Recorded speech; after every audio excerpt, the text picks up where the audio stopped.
இயேசுவின் நாமத்தினாலே உங்களுக்கு அன்பின் வாழ்த்துக்கள். இந்த நாளுக்கு ஒரு ஆசீர்வாதமான வார்த்தை, உன் வேதனை நீங்கி சுகமாயிரு. இன்றைக்கு எங்கு பார்த்தாலும் ஒரு விதமான வேதனையோடு ஜனங்கள் வாழ்ந்து கொண்டிருக்காங்க. குடும்பத்தில் இருந்தாலும் கணவனுக்கும் மனைவிக்கும் ஒரு மனவேதனை, பிள்ளைகளுக்கு இருந்தாலும் பிள்ளைகளுடைய இருதயத்திலும் மனவேதனை. எங்கு சென்றாலும் மனிதர்கள் மனவேதனையோடு வாழ்ந்து கொண்டிருக்கிறார்கள். இதை நீக்குவதற்கு இந்த உலகத்தில் யாரிடத்திலும் வல்லமை இல்லை. ஆண்டவராகிய இயேசு கிறிஸ்து இப்படிப்பட்ட எண்ணங்களோடு நினைவோடு நீங்கள் வாழ்ந்து கொண்டிருக்கிற ஆண்டவர் உங்களை பார்த்து சொல்கிறார், அவர் உங்கள் வேதனை எல்லாம் நீக்குகிறவராயிருக்கிறார்.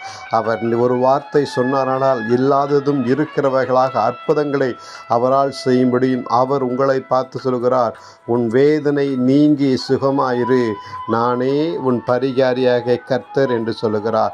அவர் உங்களுக்கு பரிகாரியாய் கர்த்தராய் இருக்கும்போது எல்லா வேதனையும் நீங்கி நீங்கள் ஆரோக்கியத்தோடு சுகத்தோடு வாழ்வதற்கு சிலுவையிடத்தில் வல்லமை உண்டு என்று நம்புங்கள்.